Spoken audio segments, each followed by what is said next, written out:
things have their cycle of life, of usefulness. So it is with an experimental reactor. And the end of an experiment means the dismantling of systems and structures so that new structures, new knowledge can rise from the old. But how do you dismantle a radioactive facility? How do you convert a nuclear site into a useful area for other operations, other life cycles?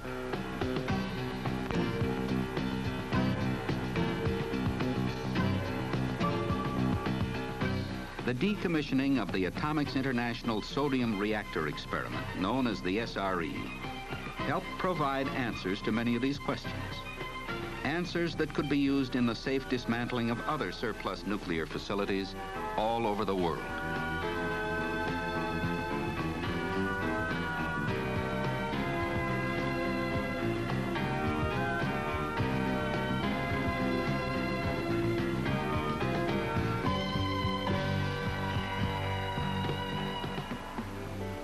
Atomics International was an early pioneer in the field of nuclear development. SRE, the sodium reactor experiment, was conceived in the late 1940s and went critical in 1957. It was designed, constructed, and operated by Atomics International, at that time a division of North American Aviation, under the auspices of the Atomic Energy Commission, to investigate the concept of a low-cost, high-performance sodium graphite reactor for the development of economical electric power. In those days, the SRE was radically different from other reactor concepts. It incorporated a 20 thermal megawatt reactor having many of the design features of a full-scale central station sodium graphite reactor. Liquid sodium served as the coolant and heat transfer medium. Reactor fuel was metallic uranium contained in clusters suspended within the core.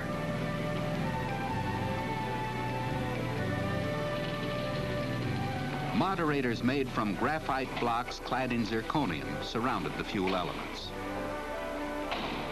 During 27,000 hours of operation over a period of 7 years, the SRE provided extensive data on reactor performance, maintenance, and nuclear safety, while at the same time generating more than 37 million kilowatt hours of electric energy.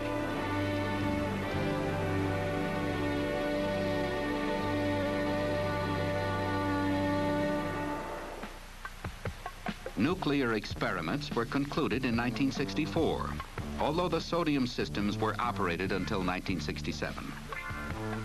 At that time, the radioactive fuel elements and control rods were removed, the primary sodium drained, and the entire facility placed in a status of protective storage. In 1974, it was decided to decommission the facility and remove all significant reactor-originated radioactivity so that the site and the major structures could be used for other purposes. But the dismantling of the facility, much of which was contaminated, required unique approaches and equipment. No attempt would be made to salvage any equipment or material that could not easily be decontaminated.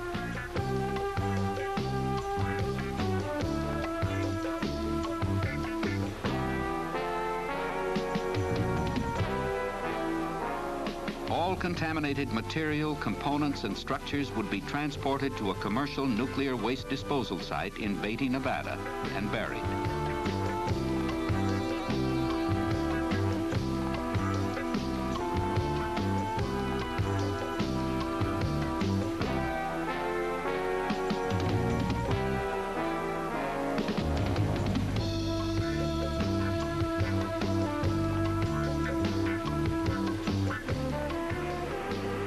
The major problem involved removal of the reactor vessel and its sodium pipe connections. The reactor core tank was 19 feet deep and 11 feet in diameter. It was located beneath ground level. The core tank was concentric, with a thermal shield, an outer tank, thermal insulation, a steel vault liner, and a concrete radiation shield. Stainless steel thermal bellows sealed the top of the core tank and the outer tank. The building interior was shielded from radiation by a 6-foot thick plug. In order to develop techniques and tooling for disassembling the reactor vessel, a mock-up was constructed. 16 feet in diameter, the mock-up simulated the largest diameter of the reactor vessels. Cutting up the stainless steel elements of the vessel and other components would require a plasma arc torch operating remotely underwater.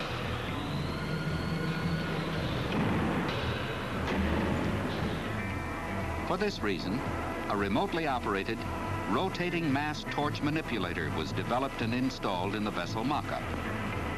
The manipulator, designated the Mark I, was based upon an existing design of the Oak Ridge National Laboratory. An existing manipulator control console was obtained from Oak Ridge and modified to give it the required versatility. Initially, the torch was operated in air to develop cutting parameters.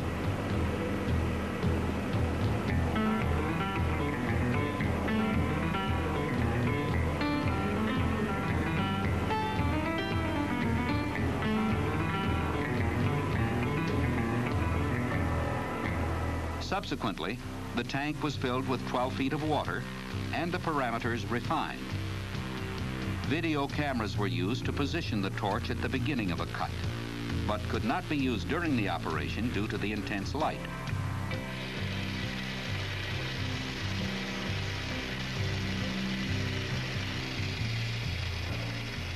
A plasma arc torch operates in an inert atmosphere and develops a temperature of approximately 80,000 degrees Fahrenheit, allowing it to easily cut through 6 inches of stainless steel.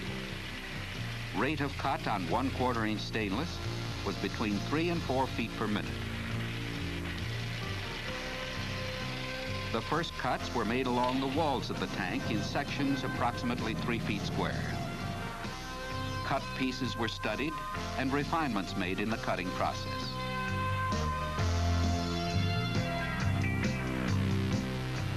In order to cut the rounded bottom of the reactor vessel, it was necessary to develop a special arm for the manipulator so that it could cut a radius. This configuration was termed the Mark II. After dry checkout, the Mark II was tested underwater in the mock-up vessel. While plasma arcs perform extremely well underwater, their performance must be carefully controlled.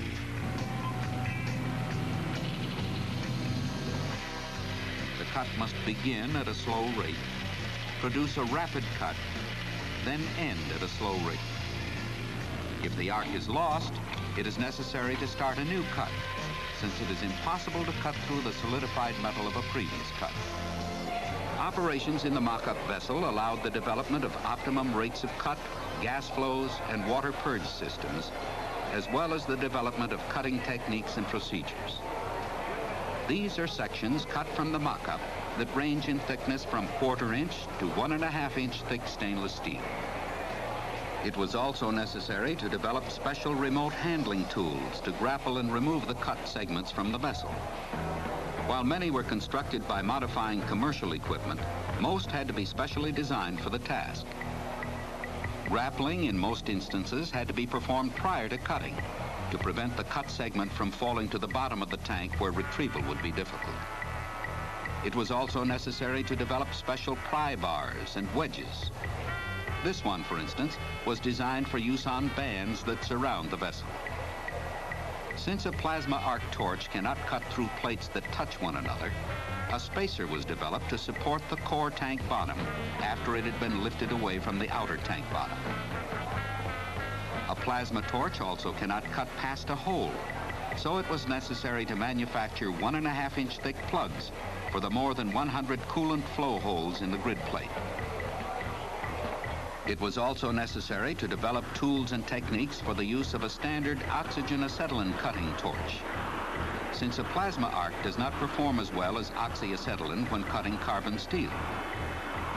For example, work on the mock-up determined that it would be better to lift each carbon steel thermal ring out of the reactor pit and cut it up on the reactor room floor rather than cutting each of them in place. Cutting the stainless steel internal plumbing presented special problems.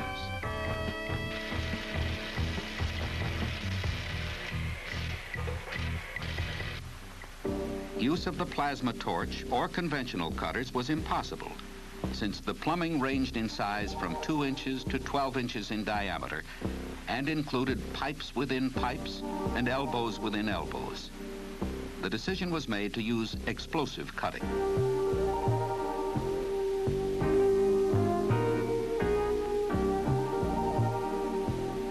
Consequently, experts were contracted who had extensive experience in the explosive cutting of large diameter pipes in oil fields.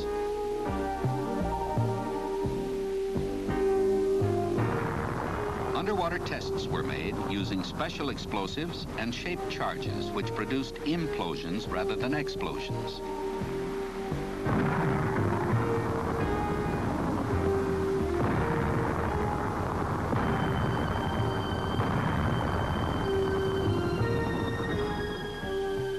These are samples of stainless steel plumbing cut with shaped charges.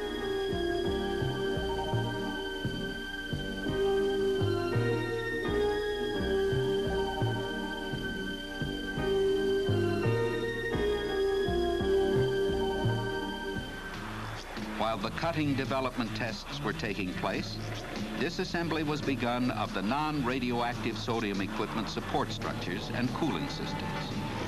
This work was accomplished by a salvage contractor.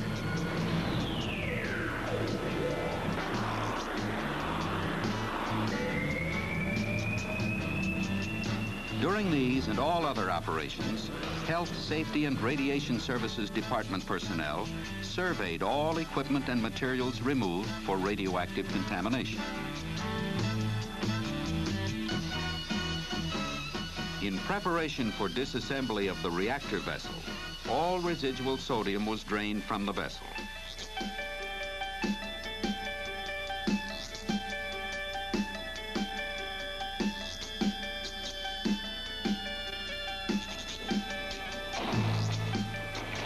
Primary sodium, which had been stored in the fill tank, was drained into 55-gallon drums. This sodium was slightly contaminated and was later shipped for use in DOE facilities at Hanford.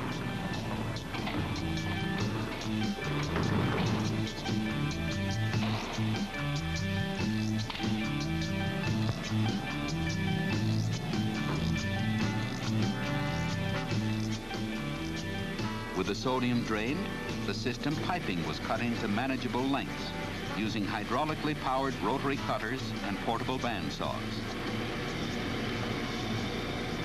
After cutting, the pipes were capped to preclude air entrance and a reaction with residual sodium, as well as to prevent the possibility of contamination release.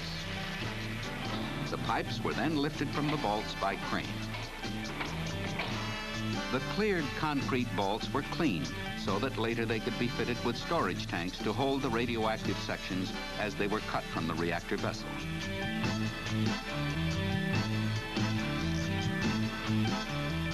Two of these storage tanks, made from quarter-inch steel plate, were installed in the cleared vault.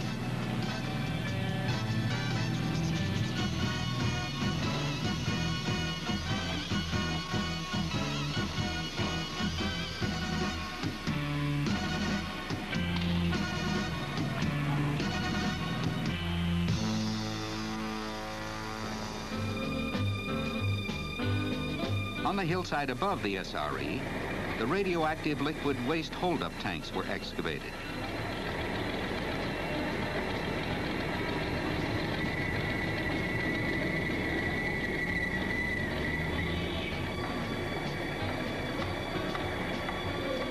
These tanks were shipped to Beatty, Nevada for burial.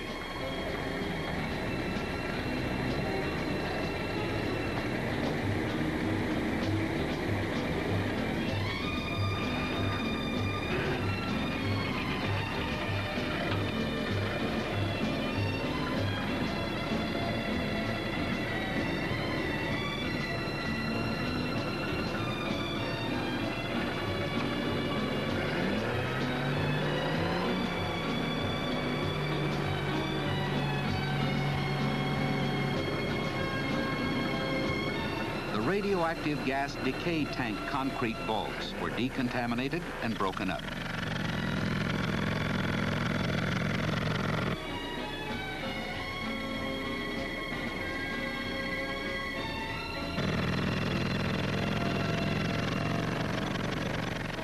Small areas of the surrounding concrete and soil were found to be slightly contaminated. These were removed and the contaminated material packaged and shipped for burial.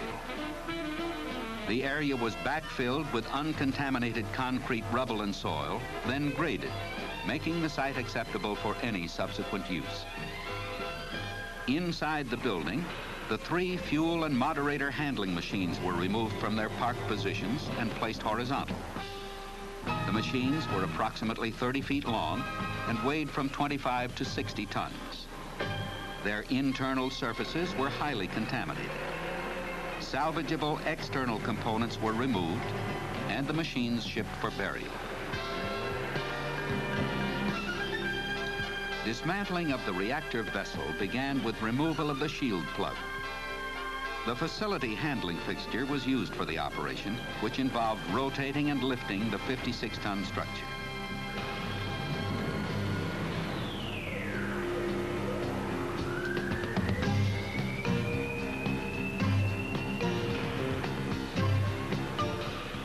Radioactivity of the shield plug was fixed by painting it, then covering it with plastic to protect the surface. The graphite moderator elements were then removed. These had never been subjected to reactor operation and therefore had no neutron-induced radioactivity and were only slightly contaminated by sodium contact. For shipment, they were placed in plastic bags to contain loose radioactivity.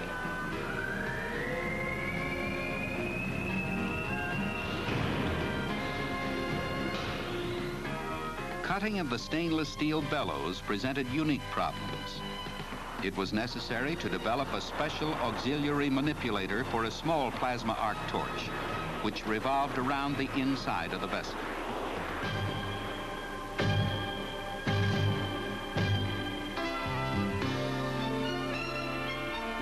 Cutting of the bellows freed the ring shield, which provided support for the shield plug. The ring shield, which weighed 60 tons with 3-foot thick walls, was also wrapped in plastic for containment of low-level radioactive particulates.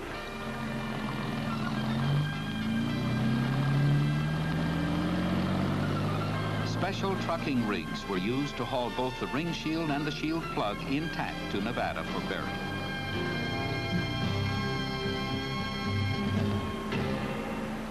With the reactor vessel now opened and filled with shielding water, the Mark I manipulator and its control console were removed from the mock-up and installed for use on the reactor vessel.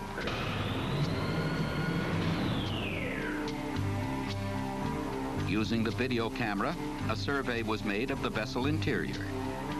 The survey showed that there were a few discrepancies from the engineering drawings, but that the tooling and techniques developed in the simulator could be applied with little modification.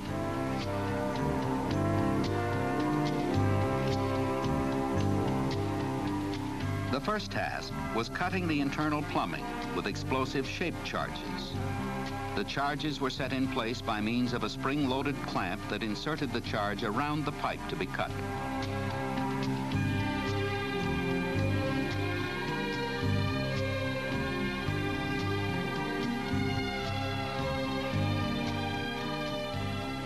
As anticipated, the implosions produced only minor disturbance of the water, even though the charges were heavy enough to easily sever a 10-inch diameter pipe with half-inch thick walls.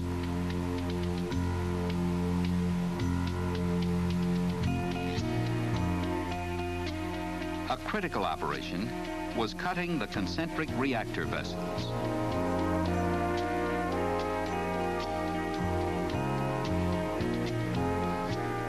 The cutting operation proceeded without incident, using the procedures and techniques developed during the year of preparation on the mock-up vessel. As each cut section was brought up by the grappling and handling tools, it was washed with clean water prior to removal from the vessel to minimize the transfer of contamination.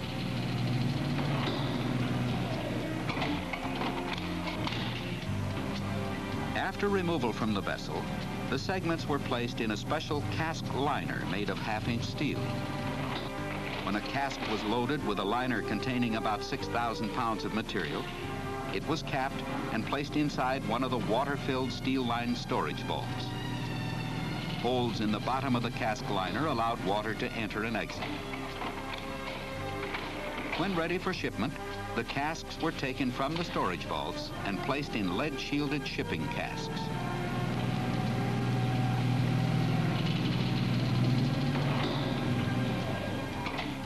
In preparation for removing the grid plate at the bottom of the vessel, a video camera survey was made.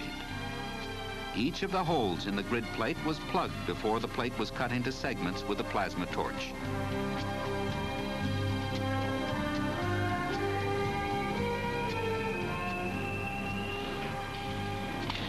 By the end of summer 1978, most of the operation had been completed.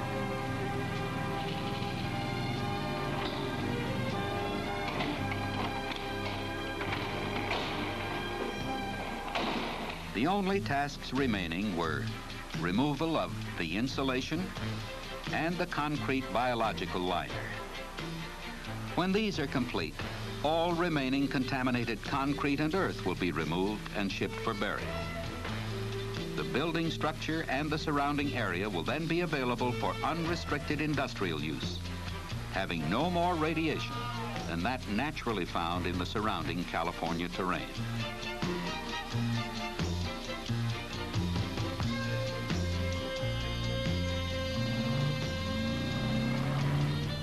Thus ends the SRE sodium reactor experiment, leaving a legacy of knowledge that today is the leading edge in man's quest for energy. Energy without end.